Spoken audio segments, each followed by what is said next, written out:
আসসালামু আলাইকুম। তোমরা সবাই কেমন আছো? আশা করি প্রত্যেকে ভালো আছো এবং সুস্থ আছো। আজ তোমাদের জন্য বেশ গুরুত্বপূর্ণ একটা দিন, গুরুত্বপূর্ণ একটা রাত। কেন?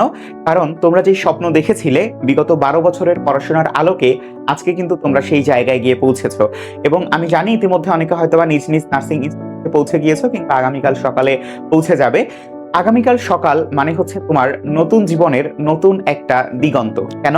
কারণ দীর্ঘ ১২ বছর যেই পড়াশোনা করেছো তার একটা নতুন পরিচয়, অর্জন করা পরিচয় আগামীকালকে থেকে তোমাদের নামের সাথে যুক্ত হবে, তোমাদের ডেজিগনেশন হিসেবে যুক্ত হবে। এবং এখানে মনে রাখতে হবে এই জায়গায় দাঁড়িয়ে তোমাদেরকে আমি বা হচ্ছে আমরা পড়াতাম এবং আজকে দাঁড়িয়ে আমি তোমাদেরকে গাইডলাইন দিচ্ছি আগামীকাল অথবা হচ্ছে আগামীকাল থেকে পরবর্তী লাইফ, পরবর্তী শিক্ষা জীবন, জব লাইফ যা কিছুই বলি না কেন সেগুলো আসলে কেমন হওয়া উচিত এবং একটা মানসিক বলা যেতে পারে ব্যস্ততা রাখার জন্য তোমাদের সাথে এই ভিডিওটা শেয়ার করা। এবং আশা করি তোমরা তোমাদের মনের মধ্যে যে একটা দুঃখ বা কষ্ট আমার নিজেরও হয়েছিল যখন আমি আমার বাসা ছেড়ে জাহাঙ্গীরনগর পর্যন্ত পৌঁছেছিলাম, যে আসলে বাবা মা অথবা হচ্ছে পরিবার রেখে এত দূরে পড়তে আসা, এই বিষয়টা আসলে আমাদের প্রত্যেকের লাইফেরই একটা গুরুত্বপূর্ণ ঘটনা, গুরুত্বপূর্ণ ইনসিডেন্ট, যেটা আমাদের প্রত্যেককেই যারা আমরা অর্জন করতে পারি তাদেরকে আসলে ফেস করতে হয়।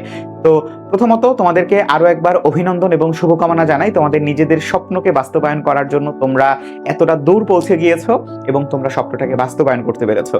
তো বেশি কথা বাড়াবো না, প্রথম নার্সিং ক্লাস হিসাবে বা জীবনের প্রথম নার্সিং দিন হিসাবে তোমাদের আসলে কি কি করা উচিত এবং ইন টোটাল তোমাদের আসলে এই মুহূর্তে যা যা মানসিক ভাবে চলছে মনের মধ্যে সেগুলো আমি একটু সলভ করার চেষ্টা করব। তো সবার প্রথমে দেখো যে কেনাবাড়ির গণ্ডি হাসপাতালের চৌকাঠ পর্যন্ত সবকিছুই আমরা আজকে আলোচনা করব। তো তোমার চেনাবাড়ির যে চৌকাঠ সেখান থেকে হাসপাতালের চৌকাঠ পর্যন্ত পৌঁছে গিয়েছো, এটার একটা পূর্ণাঙ্গ প্রস্তুতি আমরা আজকে একটু দেখে নেই। তো প্রথমে একটু জানিয়ে রাখি যে আমি কি পারবো, বা এই মুহূর্তে তোমার মনের মধ্যে যেটা চলছে যে আমি হচ্ছে সকালবেলা উঠে মায়ের হাতের নাস্তা খেতাম, দুপুরবেলা হচ্ছে মাকে সাহায্য করে রান্না বান্না করে খাবার খেতাম, বিকেল বেলা আমি হচ্ছে আমার বাসায় ঘোরাফেরা করতাম বা বাইরে যেতাম আমার এলাকায়, রাত্রবেলা এসে আবার ভাত খেয়ে ঘুমিয়ে পড়তাম, কি লাইফ। কিন্তু এখান থেকে আগামীকাল থেকে শুরু হবে ভিন্ন এক ধরনের জীবন, যে জীবনে আসলে পড়াশোনা, ক্লিনিক্যাল প্র্যাকটিস সহ প্রেশার, সিনিয়র জুনিয়র, জুনিয়র তো এই মুহূর্তে নাই, আমি নিজেই জুনিয়র। তো সবকিছু মিলিয়ে আমার মাথায় এখন চলছে তার মধ্যে অন্যতম গুরুত্বপূর্ণ একটা জিনিস যেটা চলছে সেটা হচ্ছে পরিচিত জীবন। এই যে অগোছালো রুম, সকালবেলা উঠে সেটাকে আমি হচ্ছে গোছাচ্ছি অথবা হচ্ছে গোছাচ্ছি না কেন, এই কারণে মা বকা দিচ্ছে, সকালবেলার খাবার কেন দেরি করে খাচ্ছি, কেন দেরিতে উঠেছি, অনেক ধরনের আওয়াজ। বাট এখন আজ থেকে সেটা বন্ধ। কেন? আজ থেকে আমার নিজের দায়িত্ব নিজেকে নিতে হবে এবং নিজের দায়িত্ব নিজে দেওয়ার মধ্যে যে কত বড় প্রেশার এটা আসলে আমি জানি, কিন্তু আগামীকাল থেকে তোমরাও জানবে। তো প্রথমেই জানিয়ে রাখি এটা খুব বেশি কঠিন কিছু না, কারণ হচ্ছে আমাদের লাইফের শেখা এবং সেই শেখাকে প্রয়োগ করার মধ্যে আমাদের প্রতিনিয়ত কাজ করতে হয় এবং আমি আজকে যেটা শিখলাম আগামীকালকে সেটা আমাকে প্রয়োগ করতে হবে। এই ধারণা, এই জ্ঞান নিয়ে তোমাকে পরবর্তী জীবন কাটাতে হবে। সুতরাং পরিচিত জীবনের বাইরে গিয়ে তুমি আজকে আগামীকালকে নতুন পরিচয়, যেখানে তোমার অ্যাপ্রন থাকছে অথবা নার্সিং কিট এবং দেশসেরা স্বাস্থ্যকর্মী হিসেবে বিবেচিত হওয়ার জন্য যে পড়াশোনা তুমি শুরু করবে, এইটুকুর মধ্যে দেখো আমাদের বলা হচ্ছে আমার মতো বা আপনার মতো হাজারো শিক্ষার্থী এই একই ভয় এবং নিয়ে আগামীকালকের দিনটা শুরু করবে বা আজকের রাতটা পার করবে। সুতরাং আমি কি পারবো কি পারবো না এটা কোনো বিষয় না, অন্যজন পারছে আমাকেও পারতে হবে, সহজ কথা, ঠিক আছে? এবং অন্যজনকে দেখে শিখবো, নিজেকে নিজে অনুপ্রেরণা দিব, ঠিক আছে? ওকে, তাহলে আমাদের এই যে মানে মূল দুঃখটা যেটা প্রথমেই রেখেছি আমি, মূল লক্ষ্যটাকে আমরা একটু সাইড কাটিয়ে আমরা হচ্ছে এখন আমাদের করা দরকার সেখানে চলে যাই, ঠিক আছে? মন খারাপ করবে না, সবসময় মনে রাখবে তোমরা একটা স্যাক্রিফাইস করতেছো কিছু একটা পাওয়ার জন্যই, কোনো কিছু পাওয়ার জন্য কোনো কিছু ত্যাগ করতে হয়। সো সেই ত্যাগটা তোমাদের শুরু হলো, আশা করি আস্তে আস্তে করে তোমরা তোমাদের এই নতুন জীবনকে অ্যাডাপ্ট করে নিতে পারবে। আচ্ছা, এখন একটু দেখি আমাদের কিছু প্রোফাইল এখানে আমি হচ্ছে তোমাদের জন্য তৈরি করেছি, যারা আমাদের টোটাল যে আমাদের 3টা কোর্স আছে ভিন্ন ভিন্ন, BSc nursing, diploma in midwifery, diploma in nursing, সেগুলো নিয়ে একটা কল্পনা প্রসূত কিছু প্রোফাইল তৈরি করেছি। যেমন প্রথম প্রোফাইলটা হচ্ছে ফারিহা, একাডেমিক আর্কিটেক্ট, তার ভবিষ্যৎ পরিচয় হবে তিনি একজন রেজিস্টার্ড নার্স হবেন। তো তার আসলে কি কি কাজ আছে বা তার আসলে কি কি করতে হবে, যেমন তার থিওরিটিক্যাল পড়াশোনা করতে হবে এবং একই সাথে তাকে কিন্তু লিডারশিপও ঠিক শিখতে হবে, অর্থাৎ অ্যানাটমি, বায়োলজি, মাইক্রোবায়োলজি শেখার সাথে সাথে তাকে কিন্তু লিডারশিপও শিখতে হবে এবং সেটা সে ধীরে ধীরে শিখে উঠবে। এবং একই সাথে তাকে কিন্তু অনেক প্র্যাকটিক্যাল বিষয়গুলো বুঝতে হবে, যেমন কিছু ভাইটাল সায়েন্স, টার্মিনোলজি, ঠিক আছে, ইনজেকশন ইত্যাদি বিষয়গুলো তাকে প্রথম থেকেই শিখতে হবে এবং এটা একটা তার প্র্যাকটিক্যাল দক্ষতা, ক্লিনিক্যাল প্র্যাকটিস। ওকে, আচ্ছা, এরপরে তার আসলে কি কি করা দরকার, একজন শিক্ষার্থী, বিএসসি নার্সিং এর শিক্ষার্থী হিসেবে তার আসলে কি করা দরকার? প্রথমত হচ্ছে মুখস্থ নয়, বুঝতে হবে, এবং এটা আসলে সবসময় প্রযোজ্য। যদি হচ্ছে বুঝে তোমার পড়াটাকে এগিয়ে নিয়ে যাও, আসলে তোমার ক্লিনিক্যাল প্র্যাকটিসেও সেটা খুব সুন্দরভাবে প্রয়োগ করতে পারবে। আবার ইংরেজি দক্ষতা, যেহেতু আমাদের পুরো কোর্সটা ইংরেজিতে, এ কারণে আসলে ইংরেজির কোনো বিকল্প নেই, তোমাকে এটা শিখতেই হবে। এবং তোমার কাছে প্রথম দিকে হয়তো বা একটু কঠিন মনে হতে পারে, একটু প্যারা লাগতে পারে যে এতদিনে বাংলায় প্রত্যেকটা শব্দ বা প্রত্যেকটা লাইন পড়লাম, এখন হঠাৎ করে আমাকে কেন ইংরেজি ধরিয়ে দেওয়া হলো। বাট ইংরেজি যেহেতু এটা ইন্টারন্যাশনাল মাধ্যম, ইন্টারন্যাশনাল শিক্ষা, এ কারণে তোমাকে কিন্তু আসলে কষ্ট করে হলেও এটা পড়তে হবে এবং আস্তে আস্তে করে তুমি অ্যাডাপ্ট করে নিতে পারবে। এবং ক্লিনিক্যাল জার্নাল, প্রতিদিনের শিখন রেকর্ড, তুমি চাইলে এই কাজটা করতে পারো, এটা খুবই গুরুত্বপূর্ণ একটা জিনিস যে আজকে আমি কি কি শিখলাম সেটার একটা আমরা হচ্ছে কি নোট করে রাখি। এখন তার আমি বলবো না যে নোট করে সেটাকে বিব্রেনা নার্সিং এ সাবমিট করো, এটার আর প্রয়োজন নাই, বাট নিজের সাথে নিজে বোঝার জন্য, শেখার জন্য এবং রেকর্ড রাখার জন্য এই কাজটা করতে পারো।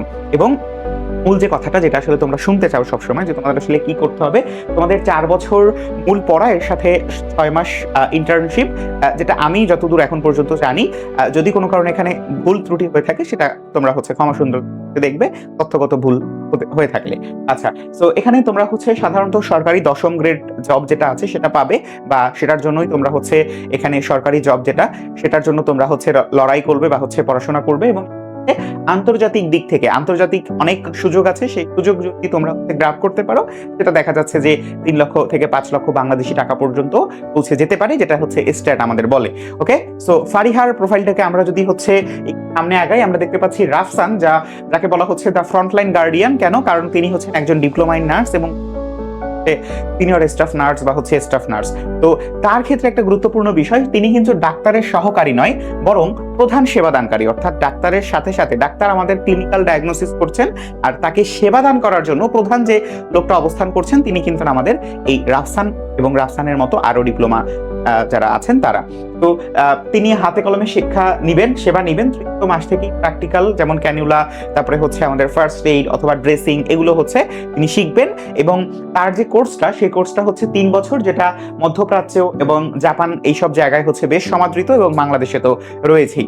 এছাড়া তাকে আসলে কি কি শিখতে হবে, প্রথমত হচ্ছে তাকে শারীরিক প্রস্তুতি রাখতে হবে, কেননা তাকে দীর্ঘক্ষণ কাজ করার একটা ক্ষমতা অর্জন করতে হবে, রাইট?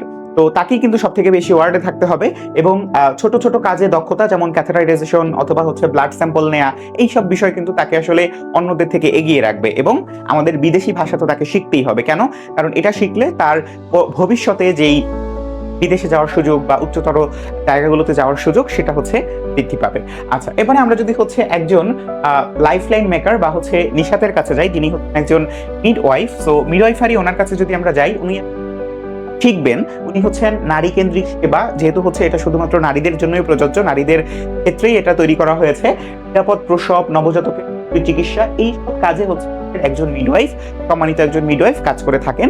এবং আমরা দেখলাম যে মিডওয়াইফারিরাও কিন্তু সরকারি জবে বেশ ভালো অবস্থানে থাকেন এবং সেকেন্ড শ্রেণী বা হচ্ছে দ্বিতীয় শ্রেণীর হিসেবেই তারা হচ্ছে মানে যোগ্যতা সম্পন্ন হন। তো WHO এর রিপোর্ট অনুযায়ী 2030 সালের মধ্যে প্রায় 90 লাখ মিডওয়াইফারের ঘাটতি হবে। বাংলাদেশের কিছু অশিক্ষিত, নিম্ন শ্রেণীর এবং বলা যেতে পারে বিকৃত মানসিকতার কিছু লোক আছে, তাদের কাজই হচ্ছে যে কোনো কিছু কঠিন করে ফেলা। এবং সেই কঠিন করার মধ্যে একটা হচ্ছে যে মিডওয়াইফারিদের নাকি চাকরি নেই, এটা নেই, ওইটা নেই। পৃথিবীতে একটা জিনিস কিয়ামতের আগ পর্যন্ত বন্ধ হবে না, সেটা হচ্ছে মায়ের সন্তান প্রসব করা। এবং সেই মায়ের সন্তান প্রসব করার গুরুত্বপূর্ণ একটা দায়িত্ব পালন করেন হচ্ছে আমাদের মিডওয়াইফ। তো শুধুমাত্র এটা একদম সিঙ্গেল একটা বিষয়, এছাড়া আরো অনেক বিষয় তো আছেই। তো এ ধরনের অশিক্ষিত লোকদের কথা শুনবা না, তুমি অনেক কষ্ট করে, যদি হচ্ছে এটার প্রয়োজন না হতো তাহলে সরকার এত টাকা খরচ করে এই ধরনের ভর্তি পরীক্ষার আয়োজন করতো না, এবং হচ্ছে এই ধরনের পরিস্থিতি সরকারিভাবে চালাতো না। সুতরাং এই ধরনের অশিক্ষিত লোকদের কথা তোমরা শুনবা না, তোমাদের যেটা দরকার, তোমরা যেটা অর্জন করেছো সেটা অনুযায়ী তোমরা আগাও। আচ্ছা, এবং ইউকে NHS মানে হচ্ছে United kingdom national health service, এটার ব্যান্ড 5 মানে হচ্ছে বাংলাদেশে যেমন আমরা বলি না যে 10ম গ্রেড জব, বা হচ্ছে 11তম গ্রেড জব বা 1 থেকে 20তম গ্রেড জব, একইভাবে ওদের দেশে হচ্ছে এরকম একটা এজেন্ডা ফর চেঞ্জেস এরকম একটা বিষয় আছে, যেটার প্রেক্ষিতে ওরা হচ্ছে একটা পে আউট তৈরি করেছে যে এই অনুযায়ী হচ্ছে প্রত্যেকে হচ্ছে বেতন পাবে। সেই বেতনের আওতায় ব্যান্ড 5 যে পে আউটটা সেটা হচ্ছে এই মিডওয়াইফরা পেয়ে থাকে, অথবা এনজিও কিংবা সরকারি মাতৃসদন এগুলোতে তো হচ্ছে মিডওয়াইফারিরাই মানে চাকরি নিয়ে থাকে। ওকে, সো তাদেরকে কি করতে হবে? আত্মবিশ্বাস থাকতে হবে, মানসিক সংযোগ, অর্থাৎ এখানে মায়ের সাহস এবং শক্তি, এটার মধ্যে কিন্তু একটা সংযোগ তাদেরকে সৃষ্টি করতে হয়, এবং অবশ্যই জরুরি সিদ্ধান্ত তাদেরকে কিন্তু হচ্ছে ক্রিটিক্যাল জায়গায় কাজ করতে হয়, যে কারণে তাদেরকে জটিলতা মোকাবেলার জন্য তাদেরকে জরুরি সিদ্ধান্ত নেওয়া আস্তে আস্তে করে শিখতে হবে, যেটা তারা পড়তে পড়তে বা হচ্ছে বুঝতে পারবে।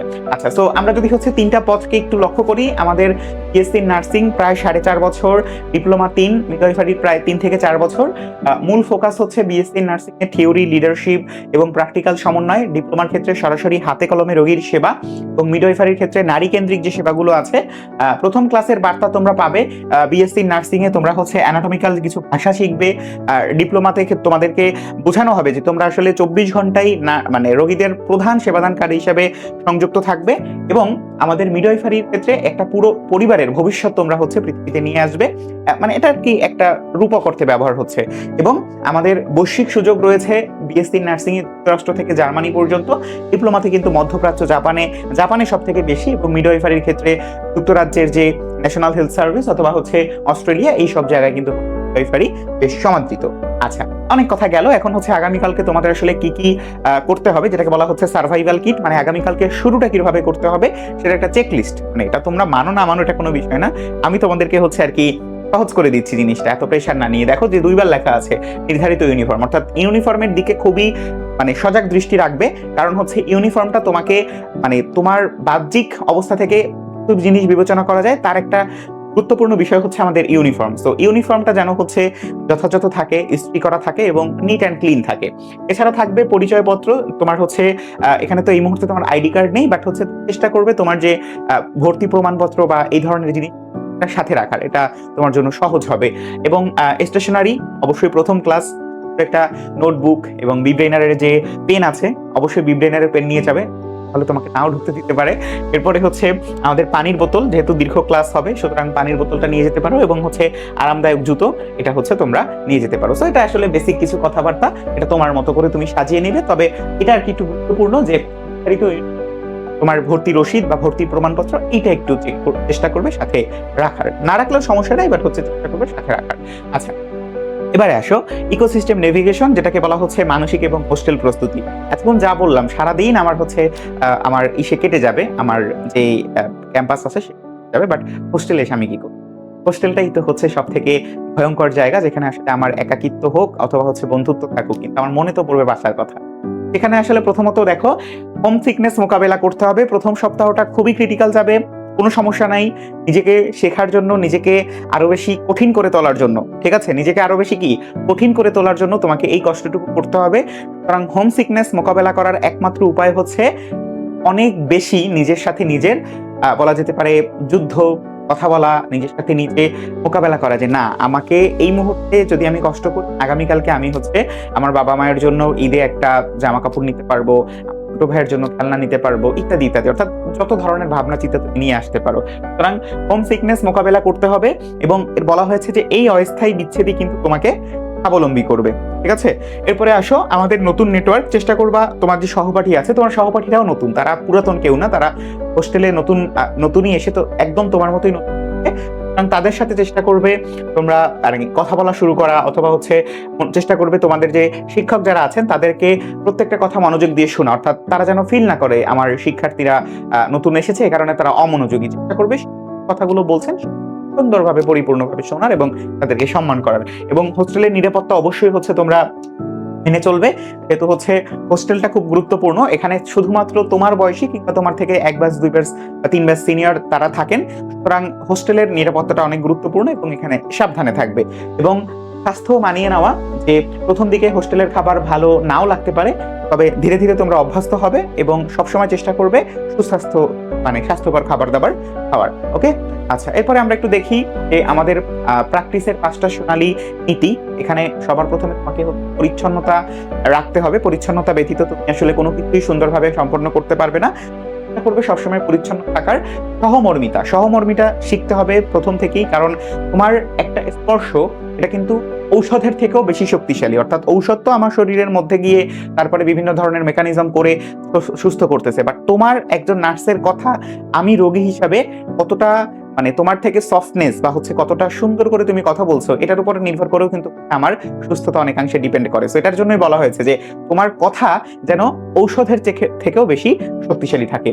জ্ঞানের কথা বলছে যে কঠিন সিলেবাস কিন্তু সাময়িক, অর্থাৎ এই যে কঠিন সিলেবাস, ইংরেজি সিলেবাস বা এটাই হোক না কেন, সেটা কিন্তু খুবই সাময়িক সময়ের জন্য তোমরা পড়তেছো, বাট এখান থেকে তোমরা যে জ্ঞানটা নিচ্ছ সেটা কিন্তু কি বিশ্বজয়ের চাবিকাঠি। এটা খুব ভালো করে মনে রাখবা। এই কথাটা আমার খুবই পছন্দের একটা কথা এবং আশা করি তোমরাও এটা আত্মস্থ করবা। এরপরে আমরা দেখতে পাচ্ছি নিজের যত্ন। তুমি যদি অসুস্থ হও তাহলে কিন্তু রোগীর ক্ষতিগ্রস্ত হতে হবে। খাওয়া, ঘুম, বিশ্রাম এগুলো কিন্তু করবে একটু রেগুলার বেসিসে করার, যেটা হচ্ছে মানে রুটিনটা যেন হচ্ছে ডিস্টার্ব না হয়। এবং গ্লোবাল সিটিজেন, তুমি গোটা বিশ্বের সম্পদ। একজন স্বাস্থ্যকর্মী কিন্তু মানে হয় কি যে একজন সরকারি কর্মকর্তা, বাংলাদেশের একজন সরকারি কর্মকর্তা, সে কিন্তু যুক্তরাষ্ট্রে গেলে কিছুই, অথবা যুক্তরাজ্যে গেলে তার আসলে দাম নাই। কেন? কারণ হচ্ছে সে তো তার অফিস তো বাংলাদেশে, কিন্তু তুমি একজন কি বলে এটাকে স্বাস্থ্যকর্মী মানে কি যে তুমি বিশ্বের যে কোনো ক্ষেত্রে যেখানে মানুষ আছে, একজন মানুষ অসুস্থ হয়েছে, তুমি তাকে কি পারবে সাপোর্ট দিতে পারবে, সাহায্য করতে পারবে। সুতরাং তুমি একজন গ্লোবাল সিটিজেন, এটা কিন্তু বড় একটা বিষয়।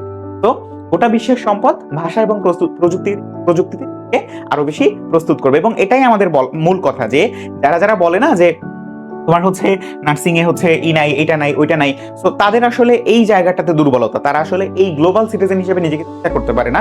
তারা অনেক বেশি পিছানো, এবং তারা আসলে নতুন শিক্ষার্থীদেরকে উদ্বুদ্ধ করতে পারে না এই কারণ হচ্ছে তারা নিজেরা নিজের জায়গায় যেটা করার দরকার ছিল সেটা করতে পারেনি এই কারণে। ঠিক আছে, সো এটা মাথায় রাখবা।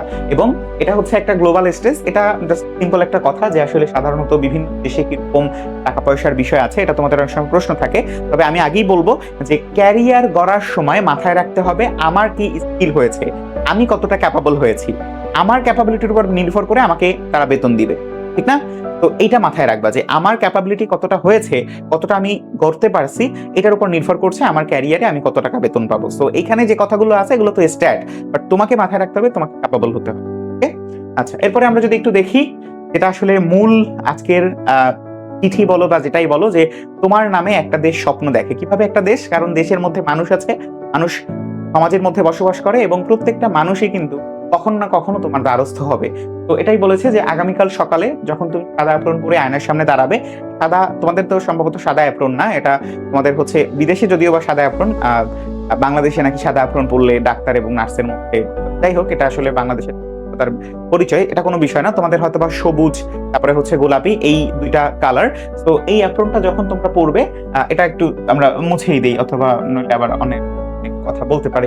তুমি যখন তোমার অ্যাপ্রন পরে আয়নার সামনে দাঁড়াবে, তখন নিজেকে স্মরণ করে দিও, আমি হতে যাচ্ছি সেই মানুষ যার হাতে একজন বাচ্চা পৃথিবীতে আসবে, অথবা আমার যেই সেবায় মানে আমার সেবার কারণে একজন রোগী মৃত্যুকে জয় করবেন, অথবা যার কাঁধে ভর করে জাতি সুস্থ থাকবে। সুতরাং একজন ডাক্তার তোমার মানে বলা যেতে পারে একজন ঊর্ধ্বতন কর্মকর্তা হিসেবে তোমাকে সর্বোচ্চ সাপোর্ট দিবেন, এবং তোমাকে যে কাজটা করতে হবে, তোমাকে কিন্তু হচ্ছে ওই ডাক্তারের যে বলা যেতে পারে নির্দেশনা, সেই নির্দেশনা অনুসারে তোমাকে হচ্ছে এগিয়ে যেতে হবে। এবং সেই এগিয়ে যাওয়াতে তোমার অনেক ধরনের সিদ্ধান্ত থাকবে, তোমার অনেক ধরনের কিভাবে তুমি এটা অ্যাপ্লাই করছো সেগুলো কিন্তু তোমার উপর নির্ভর করবে। সুতরাং চেষ্টা করবে নতুন যে জীবন শুরু করেছো, সেই নতুন তোমার শিক্ষা বা হচ্ছে চেষ্টা, এটা যেন সব থেকে বেশি থাকে, এবং শেষে যেন থাকে কত টাকা বেতন পাবো, হবে না হবে। ঠিক আছে, তাহলে আমরা বলতে পারি আগামীকাল তোমার যাত্রা শুভ হোক। এবং আগামীকালকেই তোমাকে আমরা নার্স বলতে পারি। সাধারণত ডাক্তার অথবা যারা মেডিকেলে চান্স পায় তাদের প্রথমে আমরা ডাক্তার বলি, যারা নার্সিং এ চান্স পায় তাদেরকে আমরা প্রথম থেকে নার্স বলি। যাই হোক, সো এই হচ্ছে বিষয়। তোমাদেরকে আগামীকালের জন্য অনেক অনেক শুভকামনা। যেই জায়গায় দাঁড়িয়ে তোমাদেরকে নার্সিং ভর্তি পরীক্ষার জন্য আমরা শুভকামনা জানিয়েছিলাম, সেই জায়গায় দাঁড়িয়েই তোমাদের জন্য আজকে আগামীকালকে নতুন জীবনের জন্য শুভকামনা জানাচ্ছি।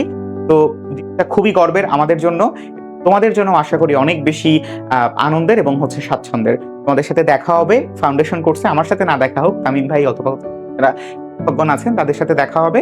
ফাউন্ডেশন কোর্স তোমাদের কিন্তু হচ্ছে আমাদের সম্পূর্ণ নার্সিং যাত্রাকে আরো সুন্দরভাবে পরিপূর্ণভাবে বিল্ড আপ করার জন্য চেষ্টা করবে এবং আমার মনে হয় অ্যাজ এ নার্সিং শিক্ষার্থী বাংলাদেশের সাথে বিশ্বের সাথে তাল মিলিয়ে চলতে আমাদের ফাউন্ডেশন থাকা দরকার এবং আমাদের ফাউন্ডেশন যে কোনো কিছু জানতে, যেহেতু তোমরা আমাদের বেশিরভাগ শিক্ষার্থী যারা এই মুহূর্তে ভিডিওটা দেখছো আমাদেরই শিক্ষার্থী, তোমাদের জন্য তো আমাদের বিশেষ কারণ থাকছেই।